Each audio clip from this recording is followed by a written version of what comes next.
The next part of the housing application has to do with the deposit.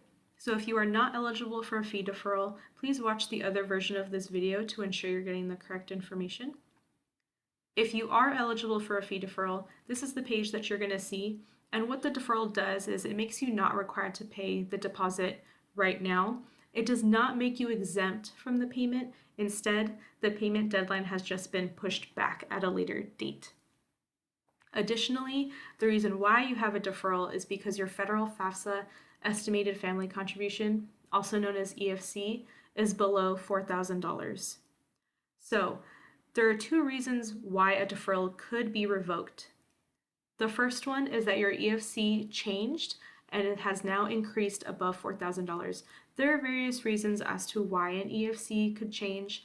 One of them is that you were selected for verification, and after a submission of those documents, there has been a change to your EFC.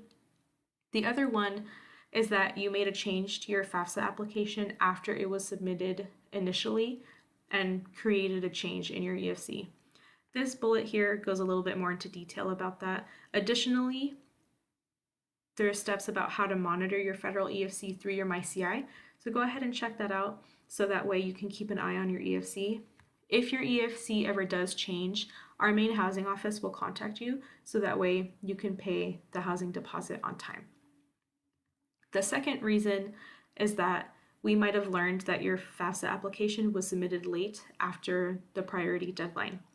So if you did not submit your FAFSA application by the deadline, you could be subject to revocation of the deposit deferral and may be required to pay the deposit before a room assignment can be made. So you can read these two bullets a little bit more to learn more about the reasons why a fee deferral could be revoked. This section here is information about the verification process. So if you were selected for verification, it's really important that all of the documents that you submit are accurate, complete, and legible, because even if you submit documents by the deadline, if any of it is not accurate, complete, or legible, it could be considered incomplete. So please be sure you fill out everything correctly, legibly, and completely. If you have any questions about this process, please contact our financial aid office and we'll put their information down in the description below. The next section is information about payment of academic year fees. So all academic year university fees, including room, board, tuition, and student fees, have to be submitted by the deadlines in the application, and these deadlines cannot be extended for any reason. Therefore, if for any reason your financial aid is not funded by that deadline, unfortunately, you are still expected to identify alternative means to pay payments until your financial aid has been funded. We know that's a really hard predicament to go through, but unfortunately, since the payment deadline cannot be extended, this would have to be the route. However, if you're going to be living in housing, you can sign up for a housing installment payment plan to reduce that initial out-of-pocket payment. If you'd like more information about this payment plan, you can see this page here. It goes over how to sign up for it, the terms and conditions, as well as payment methods. We will be putting this page down in the description below in case you would like more information. These next two sections here is information about canceling your lease as well as dates and cancellation penalties in regards to those dates per the housing license agreement. So go ahead and read through those.